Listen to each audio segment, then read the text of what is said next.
దేశంలో అన్ని చేంజ్ అయ్యాయి, మీ నగలు కూడా చేంజ్ చేయండి. మీ పాత నగకు గ్రాముకి 150 రూపాయలు ఎక్స్ట్రా పొంది కొత్త నగలు తీసుకోండి. అదే తక్కువ తరుగుకు మీ లలితలో మాత్రమే.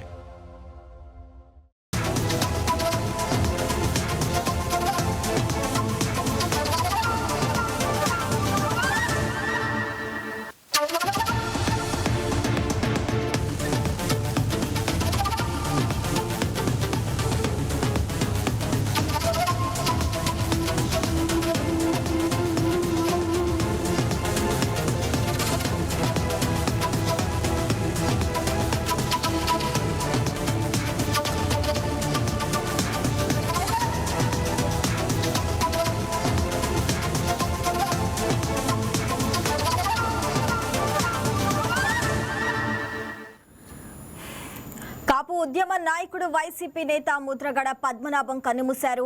కిడ్నీ క్యాన్సర్ వ్యాధులతో బాధపడుతూ కొన్ని రోజులుగా హైదరాబాద్ ఆసుపత్రిలో చికిత్స పొందుతున్న ఆయన ఆరోగ్యం మరింత విషమించి నిన్న తుది శ్వాస విడిచారు. గత ఏడాది జూలైలో తీవ్ర కిడ్నీ సమస్యతో కాకినాడలోని ఓ ప్రైవేటు ఆసుపత్రిలో చేరి చికిత్స తీసుకున్నారు. మరింత మెరుగైన వైద్యం కోసం ఆయనను హైదరాబాద్కు తీసుకువెళ్లారు. ఆరోగ్యం మెరుగుపడటంతో స్వస్థలమైన కాకినాడ జిల్లా కిర్లంపూడికి తీసుకొచ్చారు. కొంతకాలానికే ఆరోగ్యం మళ్లీ క్షీణించడంతో గత నెల 16న హైదరాబాద్ తరలించారు. అక్కడ సింధు ఆసుపత్రిలో చేర్చారు. పరిస్థితి విషమించి మరణించారు. ఆయన మృతదేహాన్ని రాత్రి ప్రత్యేక అంబులెన్స్లో కిర్లంపూడికి తరలించారు. ఇవాళ అంత్యక్రియలు నిర్వహించనున్నారు.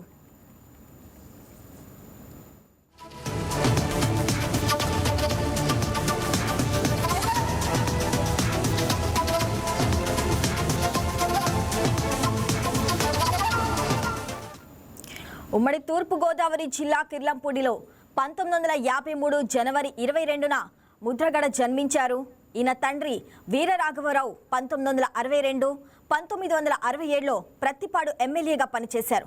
1977లో ఆయన హఠాత్ మరణంతో ముద్రగడ రాజకీయాల్లోకి వచ్చారు. జనతా పార్టీలో చేరి ప్రత్తిపాడు నుంచి 1978లో తొలిసారిగా ఎమ్మెల్యేగా గెలిచారు. 1982లో తెలుగుదేశం పార్టీలో చేరి అక్కడే 1983, 1985లో ఆ పార్టీ తరపున గెలిచారు. ఎన్టీఆర్ క్యాబినెట్లో ఎక్సైజ్, రవాణా శాఖల మంత్రిగా పనిచేశారు. అయితే మంత్రి పదవికి రాజీనామా చేసి ప్రజారక్షణ సమితి పార్టీ స్థాపించారు. తదనంతరం కేఈ కృష్ణమూర్తి, కె జానారెడ్డి తదితరులతో కలిసి తెలుగునాడు పార్టీని స్థాపించారు. తర్వాత ఆ పార్టీని కాంగ్రెస్లో విలీనం చేశారు.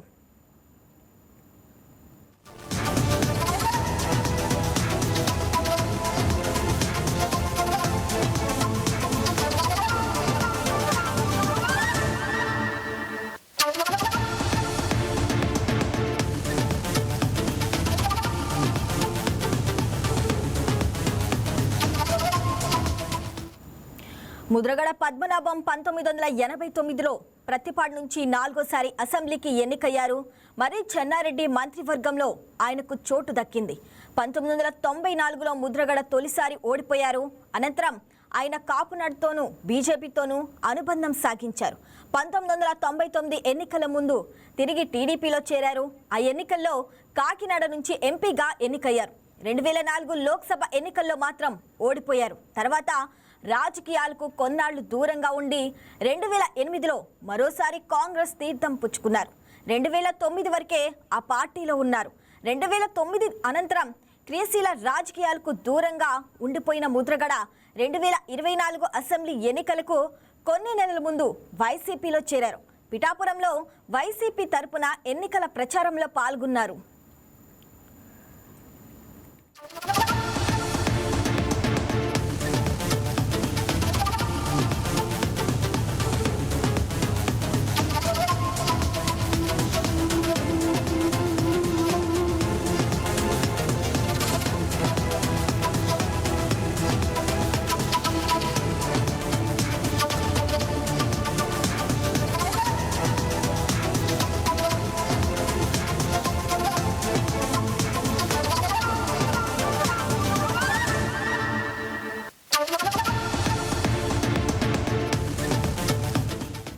ముద్రగడ రాష్ట్రంలో కాపు ఉద్యమ నేతగా గుర్తింపు పొందారు.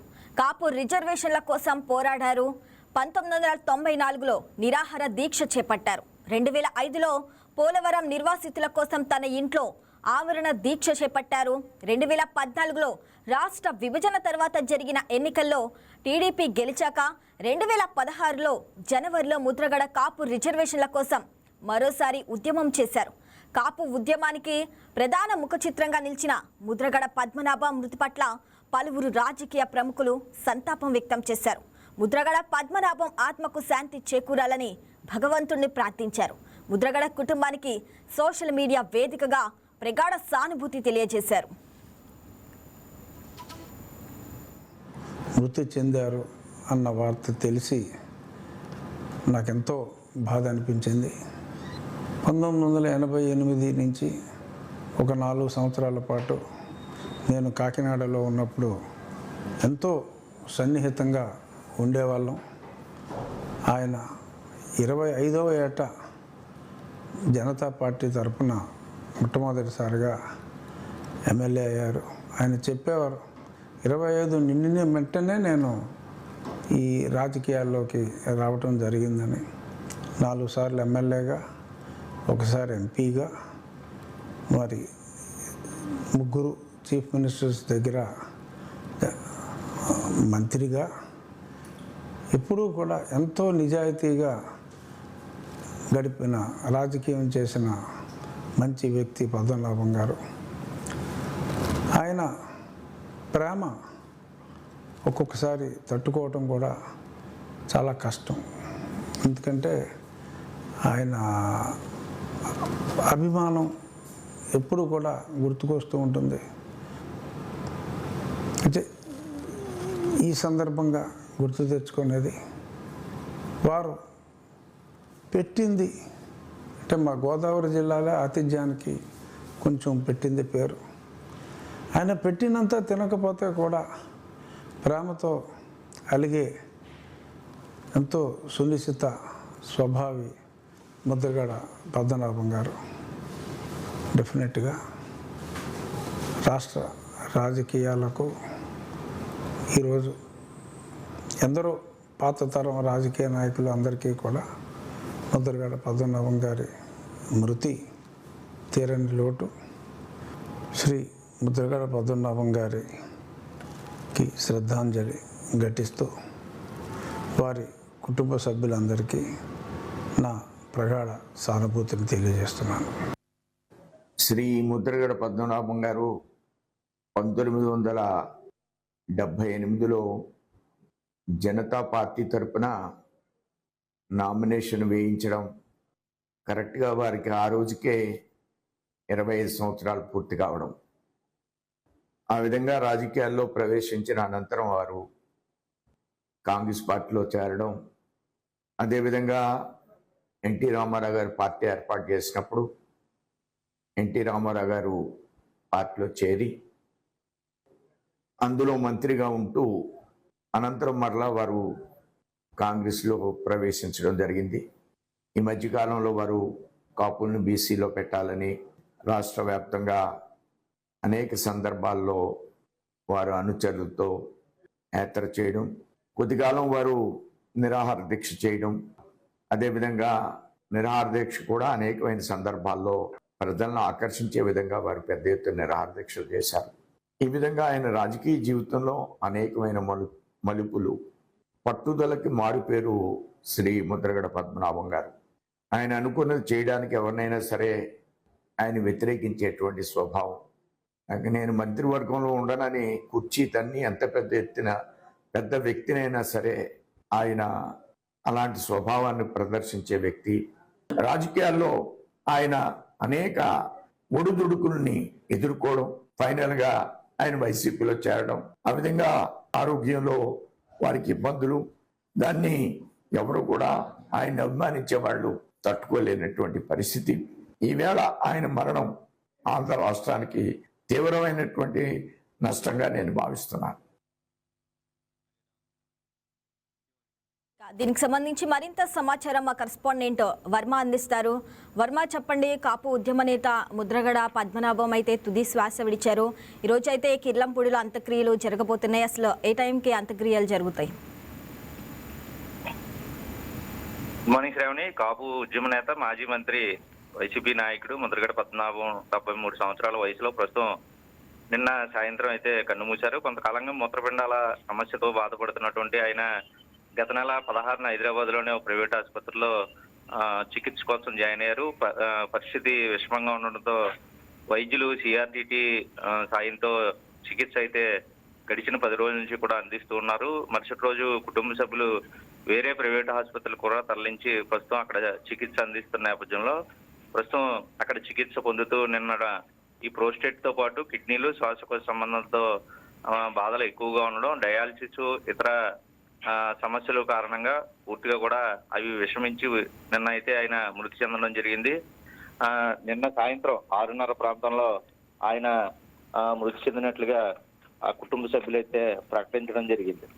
అయితే తన తండ్రి పద్మనాభం అనారోగ్యంతో మృతి చెందారని చెప్పి కిల్లంపూడి ఈ రోజు ఆయన పార్థివ దేహానికి కిల్లంపూడి తీసుకొస్తాం. తర్వాత అంత్యక్రియలు కూడా ఈ రోజు మధ్యాహ్నం జరుగుతాయంటూ కూడా ఆయన కుమారుడు గిరి అయితే సామాజిక మాధ్యమాల ద్వారా ఆయన అయితే ప్రకటించడం జరిగింది.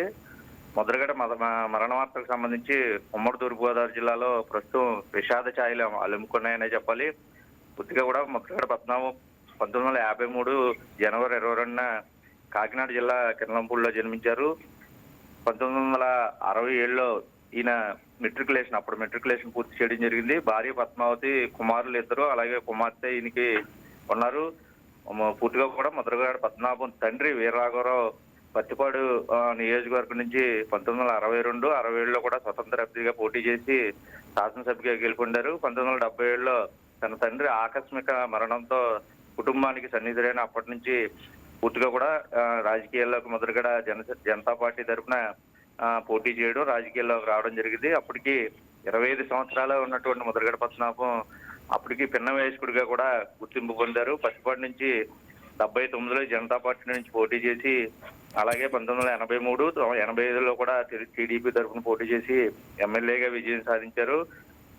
ఎన్టీఆర్ కి సంబంధించినంత అప్పటి మంత్రివర్గంలో ఎక్సైజ్, అలాగే రవాణా శాఖ మంత్రి కూడా పనిచేస్తూ ఏదైతే తన మంత్రిగా ఉన్నప్పుడు రవాణా శాఖలో బస్సు ప్రమాదానికి మృతి చెందినటువంటి మృతులకి పరిహారం ఇవ్వడంలో గవర్నమెంట్ అలసత్వం వహించిందని కోపగించి మంత్రి పదవిని కూడా తృణప్రాయంగా వదిలేసినటువంటి వ్యక్తిగా అప్పట్లో పెద్ద సంచలనం కలిగించింది. అయితే 1988లో రాజీవ్ గాంధీతో కలిసి కత్తిపూడిలో బహిరంగ సభ పెట్టి కూడా ఆయన కాంగ్రెస్ లో చేరడం జరిగింది. 1989లో ఆ పార్టీ తరఫున గెలిచి మరి చెన్నారెడ్డి మంత్రివర్గంలో కూడా మంత్రిగా పనిచేసినటువంటి అనుభవం అయింది. 94లో పత్తిపాటి నుంచి బరిలో దిగి అక్కడి నుంచి 1999, 2004లో కూడా పోటీ చేసినా సరే ఆయన ఓడిపోయారు. 2004లో ఎంపీగా పోటీ చేసి పూర్తిగా కూడా అప్పుడు కూడా ఎంపీగా పోటీ చేసినా విజయం అయితే దక్కలేదు.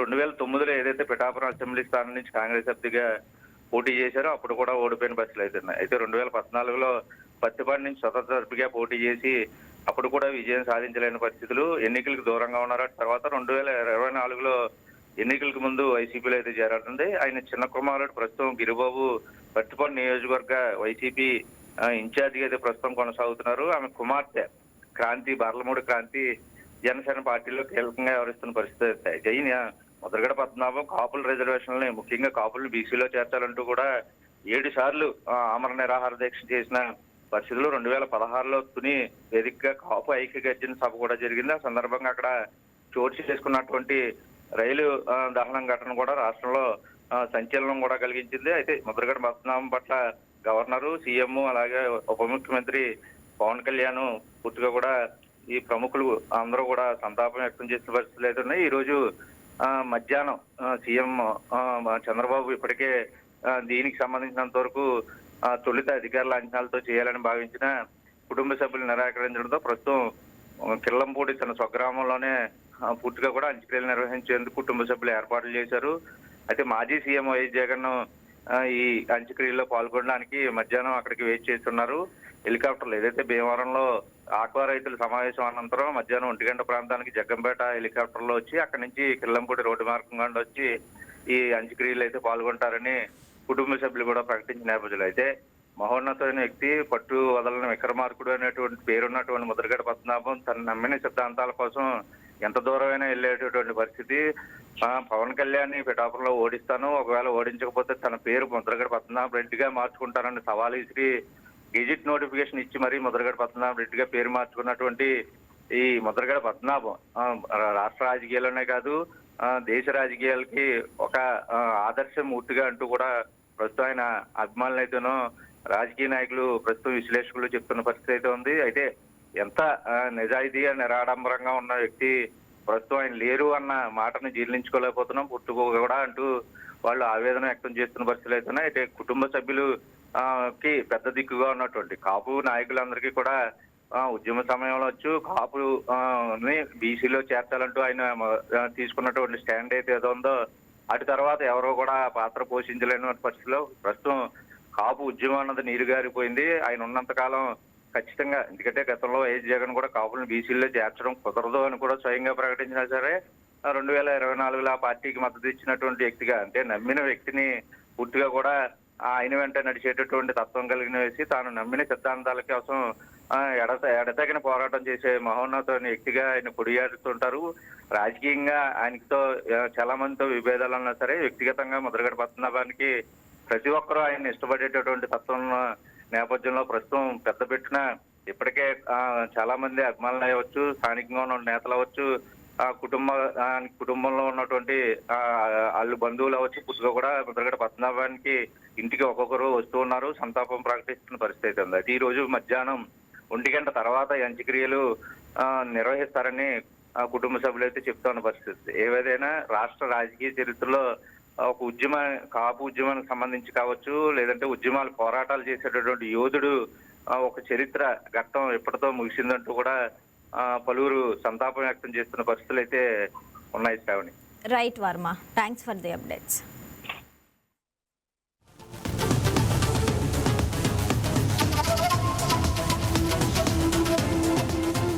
బంగారం బ్యాంకులో ఉంటే అది మీ అప్పు, అదే శివా గోల్డ్ కంపెనీకి తీసుకొస్తే అది మీ పెట్టుబడి. తాకట్లో ఉన్న మీ బంగారాన్ని మేము విడిపించి ఈ రోజు మార్కెట్ ధర కొని స్పాట్లో మీ నగదు మీకు అందిస్తాం. ప్రతి నెల వడ్డీలు కట్టడం లాభమా లేదా ఇలా చేయడం లాభమా మీరే ఆలోచించుకోండి. శివా గోల్డ్ కంపెనీ, అప్పులేని ఆనందకరమైన రేపటికి సరికొత్త మార్గం. జస్ట్ ఒక కాల్ చేయండి, తాకట్లో ఉన్న మీ బంగారాన్ని విడిపించి ఈ రోజు మార్కెట్ రేట్కే కొనబడును.